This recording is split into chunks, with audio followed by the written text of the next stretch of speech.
Welcome to this episode of the We Travel There podcast. We're in Brasov, Romania with my new friend Marius Iliescu of RomanianFriend.com. Marius runs a tour company throughout Romania, and he's reminded of Brasov's medieval history every time he walks through its old town area. In this episode, Marius and I talk about hiking Tampa Mountain, touring the Libearty Bear Sanctuary, and exploring the Rope Street Bastion. You hear about these three amazing experiences and so much more. If you know someone interested in visiting Romania, I'd love it if you share this episode with them. The show notes and our one-page guide of Marius's tips are available at wetravelthere.com/Brasov. Now let's get started. The We Travel There podcast helps you travel like a local by interviewing guests from around the world to uncover the hidden gems of their city by finding out the best things to do, eat, drink, and see from a local's point of view. Acorns is one of my favorite apps because it helps me invest spare change automatically. Every time I make a purchase with a registered debit or credit card, the transaction is rounded up to the next dollar. Then, Acorn invests these roundups in my personalized portfolio. Plus, when you shop at participating retailers or service providers, you can earn additional found money to invest in your future. Examples of current and previous partners include DoorDash, Liberty Mutual, Macy's, and FedEx. I've been using Acorns for years and love how much money I've saved up from all these small investments. Sign up using my referral link at wetravelthere.com/acorns to start saving today.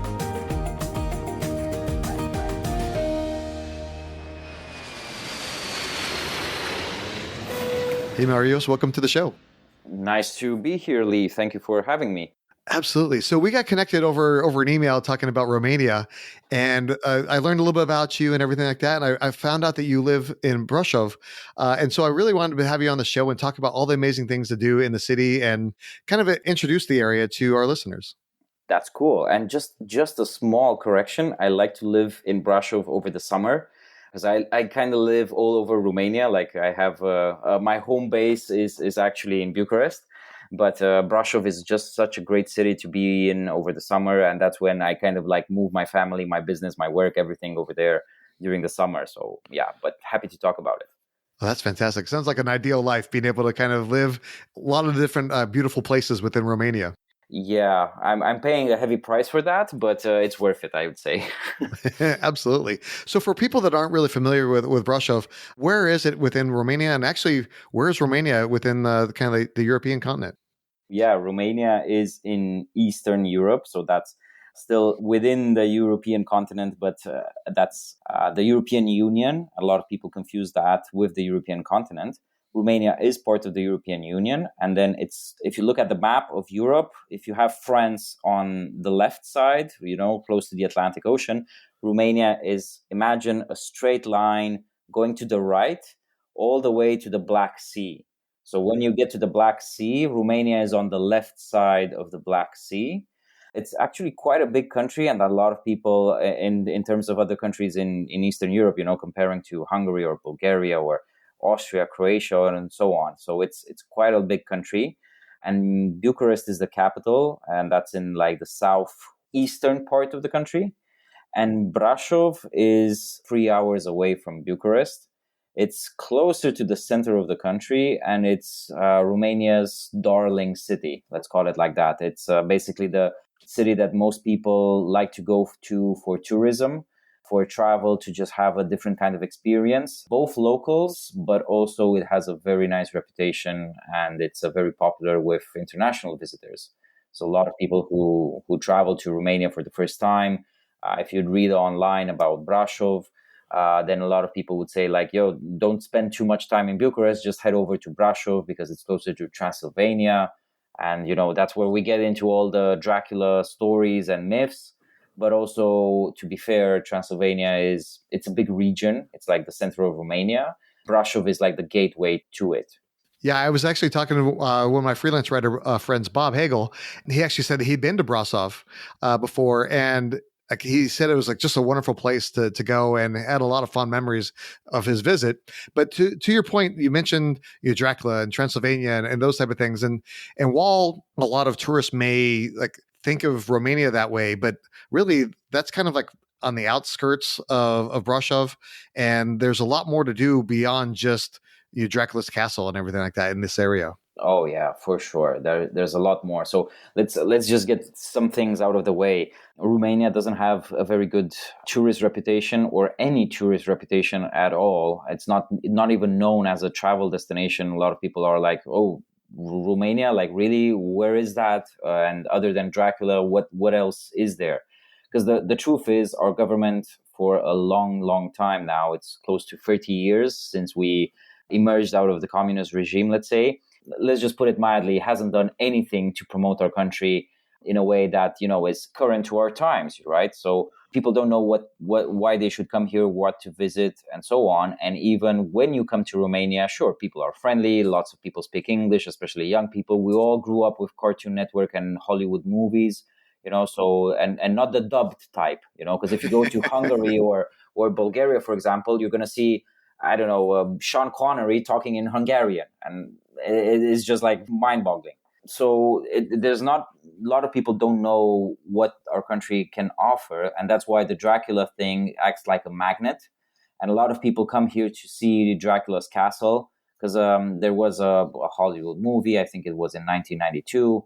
And then, a lot of vampire folk and Transylvania gets mentioned often. So I think a lot of people just associate Romania with vampires and Dracula, right? Yeah, that makes a lot of sense. Now, obviously, when people are thinking of different places to visit, sometimes tourists are a little afraid of visiting a country where maybe they don't speak the local language, or like you said, they don't really know much about Romania and everything like that. When we come out there to visit, what's the local language, and do a number of people speak English, or is it something that we need to know some phrases in Romanian in order to be able to talk to people? Mm-hmm. Well, it's funny how you're asking me this question just as we published a blog post of Romanian phrases and funny words that are easy to learn and would help any tourist out. Because the truth is, Romanian language is a Latin language, so it's very close to Italian, very close to French. We all share the same Latin roots. So even if it's in Eastern Europe, Romania is the only country that has a Latin language, which basically means what you read is exactly how you pronounce. So if I'm going to ask you how you're doing, is ce faci, which is very similar to Italian come stai. And so it's very easy to learn all of that. Salut is how we say hello, which is very similar, to Spanish. And so it's very easy to learn. And then the funny part is we have some very funny expressions like idioms and all that if you translate them word for word, then it gets very funny. But what I like to do with the people I come in contact with, or our people, tourists and guides, they always teach some people some basic expressions like, when you put your buggers, the ones from your nose, if you give your buggers to the bean soup, that's like a rougher translation of saying like you messed up badly and in public. And then we teach people how to say that, like English speaking or international travelers, how to say that in a specific context, or when to say it, and they find the context. And then Romanian locals are just like baffled when they hear that. That's a lot of fun. Yeah. But in all seriousness, it's an easy language to learn, and a lot of people, especially young people, up to, I would say, even 40, 45, almost all of them just speak English easy and naturally. Because like I said, we grew up with Cartoon Network, with internet, with Hollywood movies. Everyone was just watching a lot of TV in the 90s and early 2000s. And if you go to a 15-year-old, then by default, like English is just the first language taught in schools. So for anyone traveling to Romania, I would say if you want to ask someone in English, just go straight ahead and, hey, sorry, can I ask you something? And the person will just let you know if they don't talk English. And even if they don't, they will tell you, talk to this person. Okay. Well, it's good that they're very helpful that way, and then I think it gives a lot of people comfort knowing that even if you want to be able to learn some of the local phrases, it's good to know that a lot of people will speak English. That way, it makes it a little bit easier with that transition. So, speaking of that, when we fly over from the United States to Romania, I heard that there's actually a local airport that just opened within the last year or two. Is that correct? Yeah. Brasov actually just opened its small airport, and like a lot of airports in small towns in Europe, they're mostly connected from other European cities. So from the US to fly directly to Brasov, I would highly doubt you'd find anything with a major airline, because most airports, other than the one in Bucharest, which is the main one in the country, are serviced by low-cost airlines like Wizz Air or Ryanair or so on. So I doubt you'd find something. But for example, if you'd fly to London, from London, you'd find a Wizz Air flight directly to Brasov, but you'd have to self-transfer for that. But at the same time, if you fly into Bucharest, from Bucharest airport, there are lots of shuttle buses. And we actually recommend people to just get on a shuttle bus directly to Brasov. It's just going to be a 2-hour ride, so it's easy and convenient. And also by train from Bucharest, that's like a 3-hour ride, so it's very easy as well. Oh, perfect. The other thing is, like you mentioned earlier, that you're part of the EU. So if we're flying with American passport, we get into the EU. It's easy to be able to go around between countries and everything like that.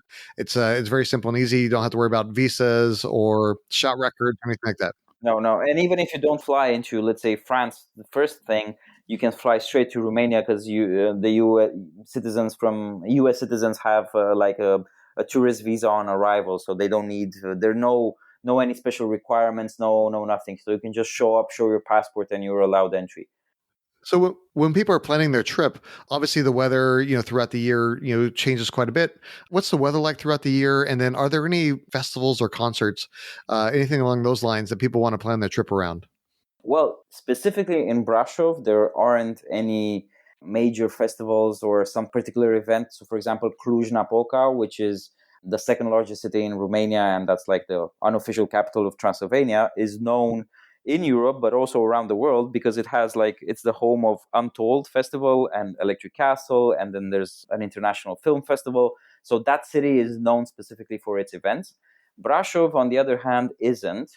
Weather-wise, though, it is known as a very good city to be in during the summer, because Romania tends to get quite hot in July and August, especially the southern parts. It's like plains. It tends to get quite sunny. But Brasov, so if you imagine Romania, I don't know, if you can open up, a Google or just a Romania map as it is, just imagine, let's say, the palm of your hand, the palm of your left hand. I'm looking at it and trying to see Romania on my left hand. There's a Carpathian Mountains, the second largest mountain range in Europe after the Alps, that crisscross Romania, and they form an L inside the country. In the corner where the two lines meet of the mountains, that's where Brasov is. And it's a city surrounded by mountains. Like literally, the city ends where the mountains begin. And I'm not talking like a small hill. I'm talking about like 1,500 meters in altitude, which I think is like about 4,500 feet. Yeah, feet. So that's why I say that I love to go there during the summer or when it gets hot, because the city is usually cooler than the rest of the country. And then, of course, you have nature all around and it's beautiful. And I like the fresh air, the fresh mountain air. And then when you walk around Brasov, you just look around and then you see medieval houses and then a huge mountain behind it, So it's quite an interesting backdrop of that. So I would say it's a great place to visit from April or so, because March and February are kind of rainy and just gloomy. But from April up to October, end of October, it's an amazing place to visit. And then also December, especially December and January, when there's typically lots of snow. And Brasov, being a city, that's has this very medieval air to it, like the Old Town area. There's lots of houses that are 500 years old, so everything is very, it's just sturdy, bulky, medieval. And when it's dark, when it's decorated, when there's also some snow, it literally just takes you back in time. Like you can just walk around, get lost in the city, and you don't know what kind of corner you're going to turn, and then it's very different than your usual metropolitan city, or it's hard for me to compare it with something else. Sure. Well, like a couple things from what you were just talking about here. First off, you're talking about visiting during the wintertime and having the snow and everything like that. There's actually a pretty good place to go skiing or snowboarding that I saw nearby. Yeah, Poiana Brasov. Yeah. Yeah, and so that, I mean, I love the snowboard and everything like that. So every time I get a chance to hit the slopes, I definitely want to take advantage of that. So Exactly. even though it's a little chillier, if you're into hitting the slopes, then Brasov is a great place to go because you have those local mountains to be able to go snowboarding and skiing. And then the other thing is you're mentioning these homes that are really old and just most most builders don't build things the way they used to, right? And so there's actually a UNESCO World Heritage Site nearby, right? Yeah, so that's the fascinating part about Transylvanian history, because I don't want to go into a lot of details about it, but basically there were Saxon settlers. Saxons are basically ancient Germans, like they're the ones that also colonized the UK and so on. But they were asked by the king of Hungary in the 1300 or so to come to the Carpathian Mountains and establish like a defensive line to protect from people that were migrating from Asia and Middle East and so on, right? So if you go back to that L-shaped Carpathian arc that I mentioned, Brasov was like the furthermost outpost of that defensive line. And inside the Carpathian arc is Transylvania. Outside of it is also Romania, but they're called differently. So then when these Saxon settlers came, they mingled with the local population, with the Romanians, and then they built a lot of medieval citadels and fortified towns and villages that had fortified churches. Like imagine a village that has, I don't know, like 1,000 people, but has like a massive citadel / church / fortress bastion in the middle of it, So it's quite impressive when you go and see something like that. Yeah, the UNESCO site that you mentioned is Sighișoara Citadel, and this one is actually at the top of a hill. It's 1 hour away from Brasov. It's a very popular tourist site in Romania. It's built literally on top of a hill that overlooks like a huge area, and it's surrounded by walls. It has like a huge clock tower. But again, when you go to the citadel, to Sighișoara Citadel, people still live there, like inside the citadel. There are houses and people still live there, and it's just fascinating to see how you walk on cobbled streets and then small narrow alleys, and then there's someone like hanging their clothes to dry, and then you see the coat of arms of some noble family that lived there, and then the guilds, right? The guilds. So you had guilds like in Brasov. You can see this, because you had the guilds of what's it called, the blacksmiths, the tailors guilds, and then you had the merchants guilds, and each of these guilds sponsored a bastion, a fortified bastion of the city of Brasov. So they were basically in charge with giving them money so that those bastions would be armed, well equipped to defend the city. And that's the fascinating part about Brasov, because it has this medieval history to it. Just as you walk around the city, you will see these bastions, you will see these towers, and you can go visit them. Like it's very nice. Yeah, that's pretty amazing. That's from when some of the research I was doing. It's called on Rope Street. Is that right? Yeah, and that's the narrowest street. Yeah, it is one of the tourist attractions, and like people like to go there and take a picture of themselves, trying to fit in the Rope Street. But I would say another more popular one, maybe you've seen it, is the Brasov sign that looks a lot like the Hollywood sign in the US. And that one is up the top of a mountain overlooking Brasov. And it's basically like Brasov. I'll send you a pic. Maybe your listeners will want to check it out. But it's basically the Brasov in the Hollywood style letters overlooking the city. And there's a cable car taking you up there. And when you get up there, you see the mountains on your left, you see the city down below, you see further mountains on the right, you see Transylvanian plains everywhere. It's just like a beautiful panoramic point, and especially in the evening, like you can catch the sunset there. You can go hiking there. Like it's my favorite thing to do is to take the cable car up, because I'm lazy like that, going uphill hiking, and then come downhill, on by foot, and stop for a picnic or take some photos and all that. Yeah, and that's the Tampa Mountain cable car. Yeah, is that right? Exactly. Tampa Mountain, exactly. Now, one of the other things that I saw that seemed really cool, like a unique experience, there is the Libearty Bear Sanctuary. Libearty Bear Sanctuary. Yeah, yeah. It's easy to because a lot of people just read Liberty, but it actually, yeah. It's I don't know why they chose that name. It's Libearty. Oh, Libearty. Okay, yeah. Yeah, yeah. I Trying to be don't know. cute with like the inserting bear in there. Yeah. Yeah, you're right. I think that's what they were thinking.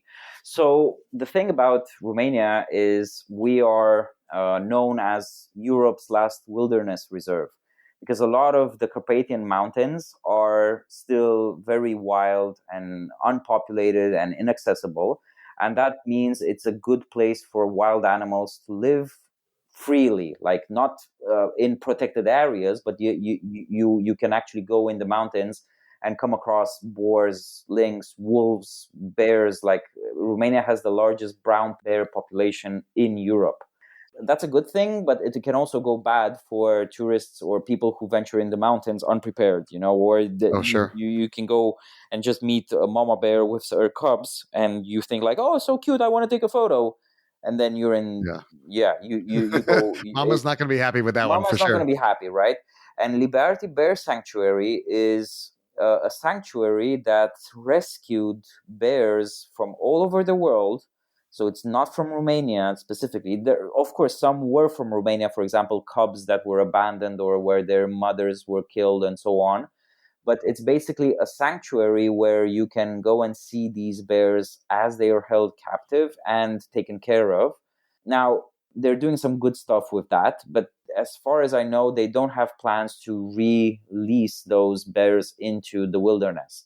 And that's not something that locals, we have some guides, for example, that are wildlife specialists, and they can take Lee, even if you're not a super hiker, into the forest, into special observation points where you can actually see brown bears in the wild, just hanging around, eating, playing, and so on, right? So these wildlife guides, they tell me and us that, Libearty is doing a great job to rescue, to protect, and to save them. But long term, if you keep a bear in captivity for 10 years, let's just say that there are some questions over there that, yeah. But other than that, it's a great place to see animals in the wild. And it's really something that I want to take my kid. There are even wildlife tracking trips. And that's something important. All of these take place around Brasov because, like I said, it's surrounded by mountains. And somehow this area is very populated by wildlife. So you can take your family up in the mountains, and with a wildlife ranger, they can teach you how to do tracking, like spot bear marks or other animal marks and recognize their feces and, look for tracks and so on. And it's a very educational and cool experience. And it's just something that I love doing as well. That sounds amazing. Yeah. I mean, I love being able to find those experiences where it's educational, but still a lot of fun. But also, you want to make sure you're safe too. So having that guide around is definitely a good thing. Yeah, yeah. And also how to learn to be safe on your own, because that's also part of the education, and how to not, mess up with the animals and Mother Nature's home, because we are her guests, not the other way around. Absolutely. Now, earlier we were talking about some of like the historic buildings and older architecture and everything like that. So the Old Town area of Brasov is really something you can't miss when you're visiting the area, because there's also like the Black Church where they have like organ concerts there, and Catherine's Gate. So can you talk a little bit about that?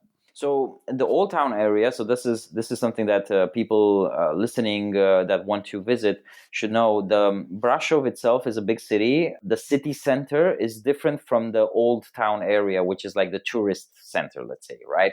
And in the Old Town area, if you imagine like a neighborhood or so, it's basically the part of the town that was fortified. It was surrounded by walls, by these defensive bastions that I mentioned, by all sorts of gates, like Ekaterina Gate that you mentioned, towers. There's the White Tower, there's the Black Tower, and so on. So that is basically the historical part of Brasov, and that's where all the tourist attractions are.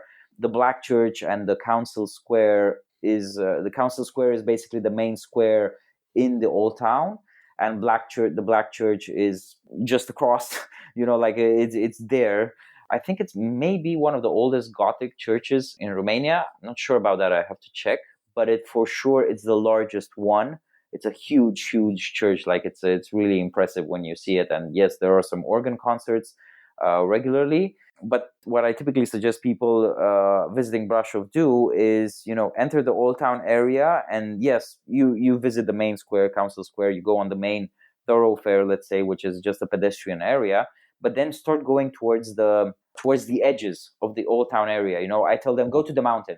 Look at the right, look at the left, just go there, because eventually you'll come up against these walls, these bastions, and you'll see signs, of course, tourist signs, and just make a tour of those walls. Because if you imagine like a small circle, then you're gonna go round. That's how you will hit all of these tourist attractions, because you're basically ending up from the wall to the bastion to the gate to the tower to the church that it protects and so on, right?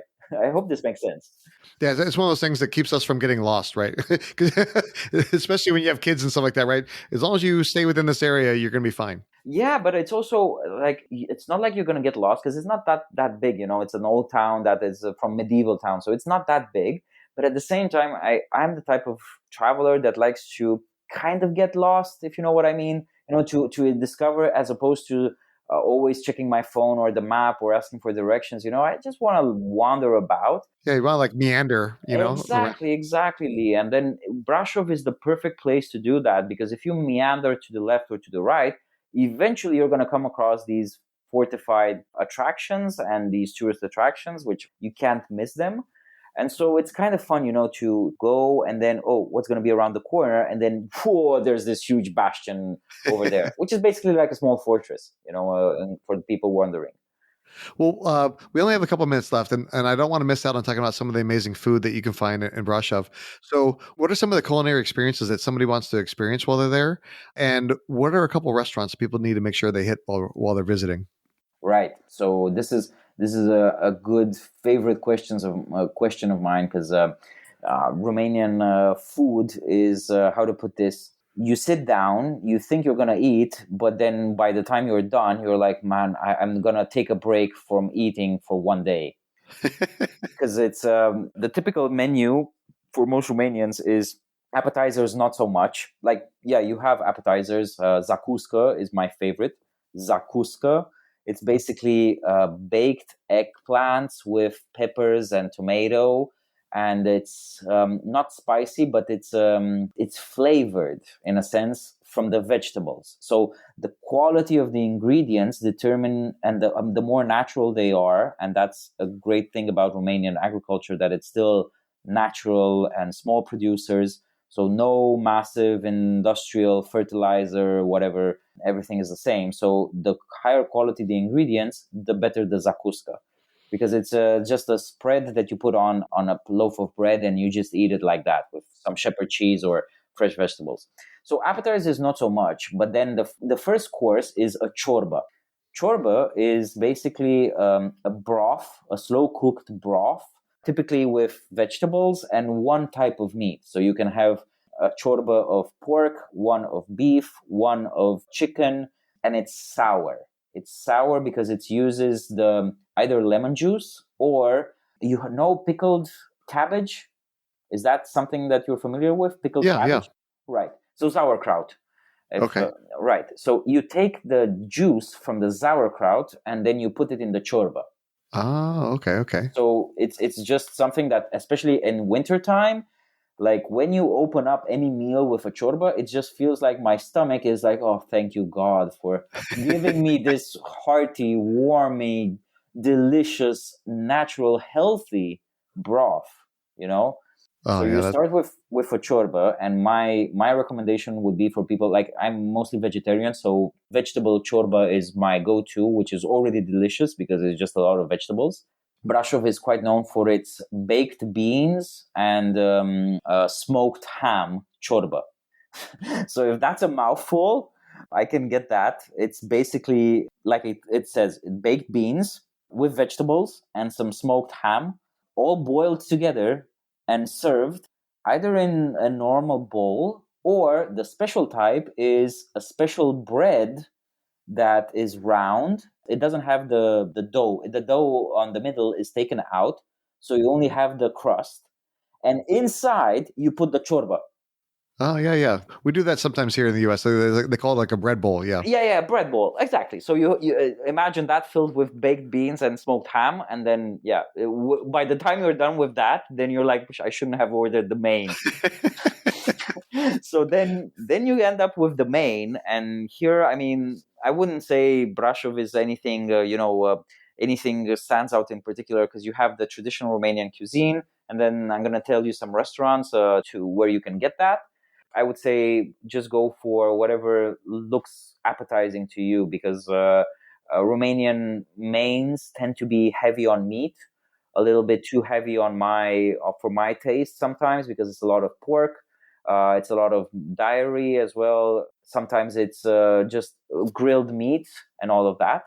So some restaurants also like to do duck. That's smoked duck. It's also a local favorite.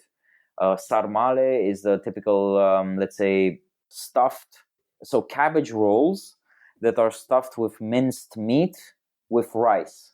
And they are slow boiled and served with that dish of polenta. It's a very good balanced combination. But another thing that I would recommend to people is to just try the shepherd's, and this is maybe my favorite dish, and something that you can find in Brasov, maybe a little harder in the restaurants, but if you go into the mountains, then local people will serve you this.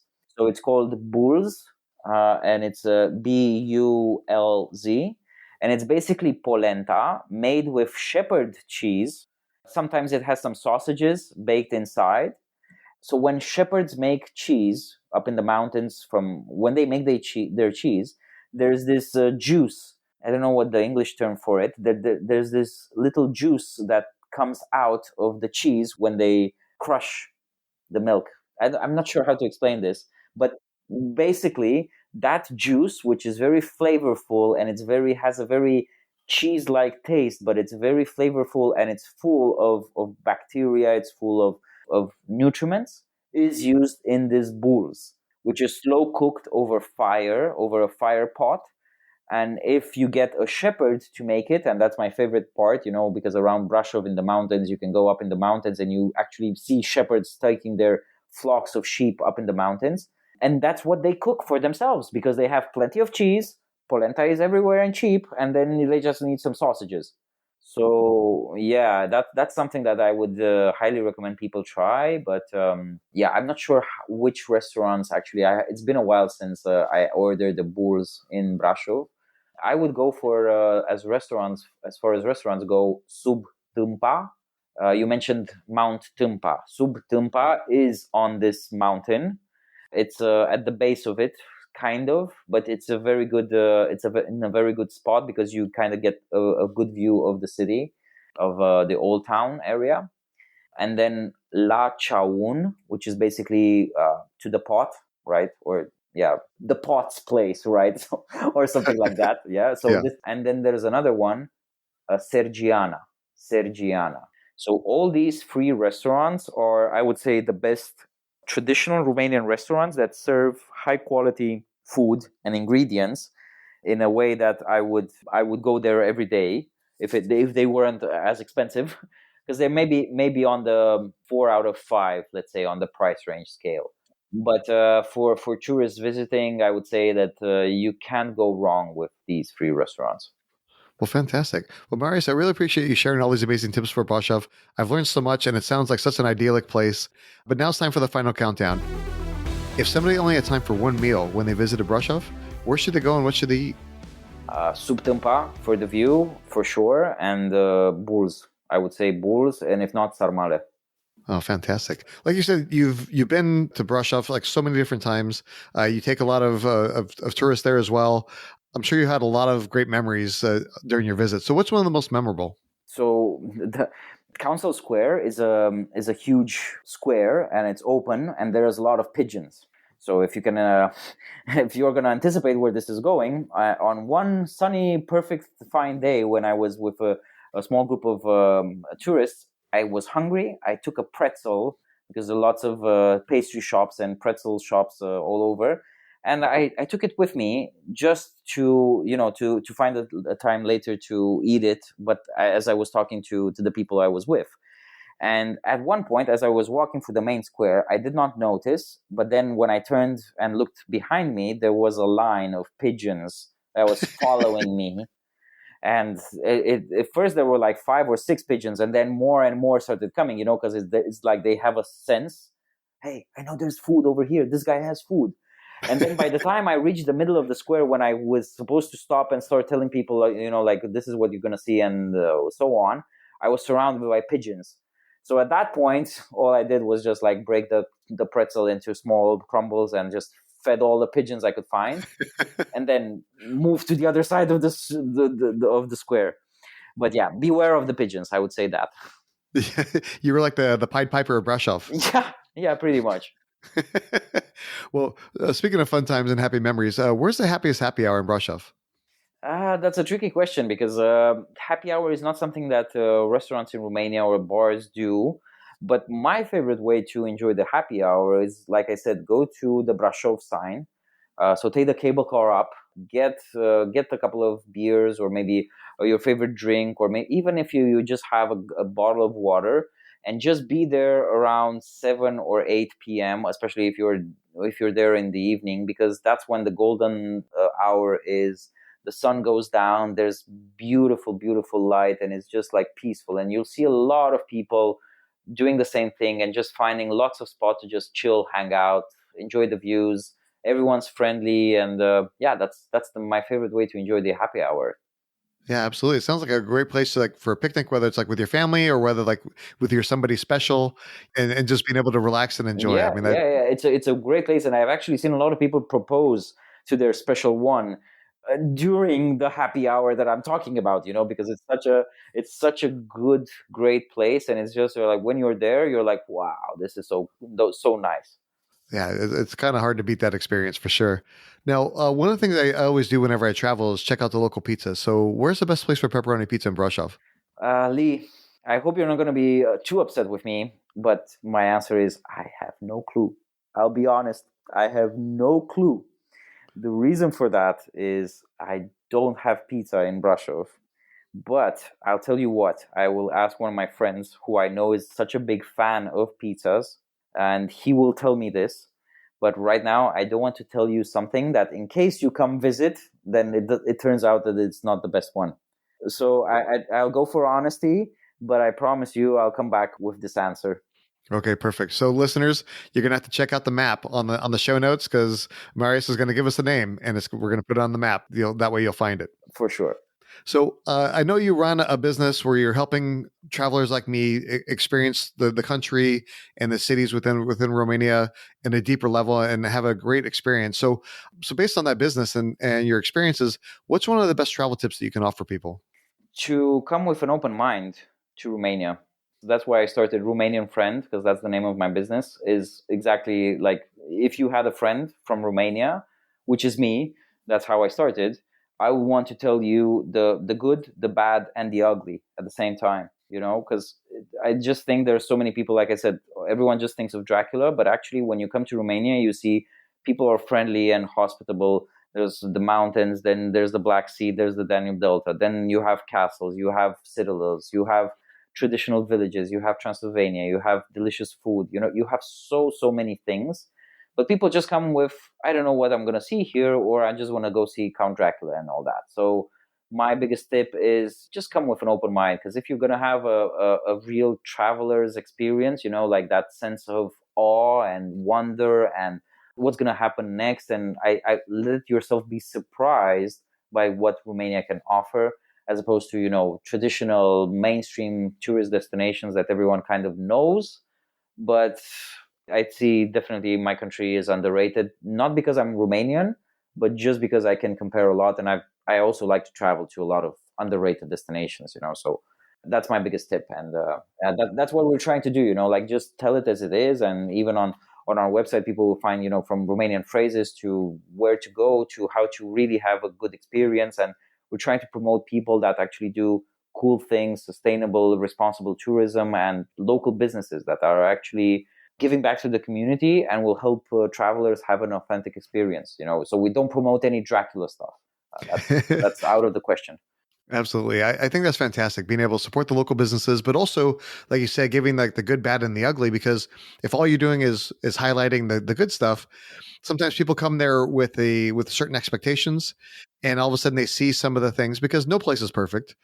And if you know about it ahead of time, you can prepare for it, and then you can make an adjustments, right? And you can set the expectations appropriately, so that way you can have the best vacation and trip possible without being disappointed or upset because something was a little different than what you thought it was going to be. And isn't that what your friend from a different country would want you to have? Like, honestly, if I had a friend from Vietnam or one from Thailand or whatever, that's exactly what I'd want him to tell me. Like, tell me the bad, tell me the good, and how to have a great experience in your country, because that's what I care about. So based on that, Marius, can you tell us a little bit more about your business and what it is that you do? I think I kind of did in that sense, because we run a big blog. We want to be the number one blog on all things about Romania, especially when it comes to not just being promoting stuff and, as you said, just telling the good stuff, but we also want to talk about how to stay safe, or how to navigate public transport, or where to go for this, or where to go hiking. Like a lot of people, and we get this so often. Hey, I want to go hiking in the Romanian mountains, and I tell them, yo, there's no map, there's no people on the trails, and there are lots of bears, so it's like, I want you to have a good time, but at the same time, I want you to be safe. Yeah, you want to make friends, but not with the wildlife. Yeah, exactly. And then that's how it started. But then gradually we found that there are a lot of people like us that share these values of, we want to be honest. And then we kind of partnered with a lot of guides. I became a tour guide myself as well. A lot of nonprofits, for example, that do conservation works, wildlife conservation works, or, like people that know in the villages, the old lady that still makes the traditional Romanian clothing. And when you go see that in her home, that's not something a travel agency can offer you, because they don't have the kind of connections that we do. So we want to really put travelers' money, put tourism to the use, to the benefit of everyone, because travelers have a great experience, local communities benefit, and we walk away thinking like, hey, we actually made something good. We didn't just take people to Dracula Castle and all that, which is what a lot of people think. They visit Brasov, they visit Bran Castle, which is Dracula's castle. That's the official name is Bran Castle, by the way, and that's 30 minutes away from Brasov. And then they think, yeah, I've been to Transylvania and I saw Romania. No, you haven't. And I waited in line for 3 hours. Yeah. Exactly. Basically that. So, and that's like another tip. Don't go to Bran Castle on Saturday or Sunday, because you will spend at least 1 hour to get in, and you'll have a crappy experience because it's so crowded. So that's what we do, and that's what my plan is. And it's there's a lot of work to do, because, like I said, it's underrated, but happy to do it. For sure. Well, if somebody has more questions about Brasov, Bucharest, or any of the other areas that you have your tours, what's the best way to reach you on social media? Social media, basically Facebook and Instagram. If you just look for Romanian Friend, then you're going to find us. And our website is just the same, romanianfriend.com. So we have a team of people always answering questions, and you'll have lots of resources to find. So I would point people in that direction. Well, fantastic. Marius, we'll definitely include links to all those in the show notes. It's been a pleasure talking to you. I'm glad that we got a chance to meet, and we look forward to seeing you when we travel there. And I look forward to welcoming you in Brasov, Lee, and taking you to that pizza place, and then hitting you with a dish of chorba, because that's going to be a treat for you, I guess. What an awesome conversation with Marius. While most people focus on Dracula and his castle when they think of Romania, the country has so much more to offer. You can find all the links we talked about and our one-page guide to Marius's tips at wetravelthere.com/Brasov. We want to say thank you to Acorns for being today's affiliate partner. With Acorns, you can invest spare change automatically on every purchase that you make. Plus, you can earn found money by shopping at participating retailers. This is a great way to easily build up your travel fund. For a limited time, when you sign up at wetravelthere.com/Acorns, we'll both earn $5. Join us next time as we speak with my new friend Fega Haresh, the co-host of the D-Listers of History podcast. In this episode, Fega and I talk about eating a cheesesteak at Jim's on South, attending the West Philly Porch Fest, and exploring the Rodin Museum. Hope you join us when we travel there. I love hearing your feedback about the show. Send me a tweet at WeTravelThere or email me at wetravelthere.com/contact to share your thoughts. If you've enjoyed this episode, please share it with your friends and tell me what you like most. Make sure you follow us on your favorite podcast app. That way you won't miss any of our upcoming destinations.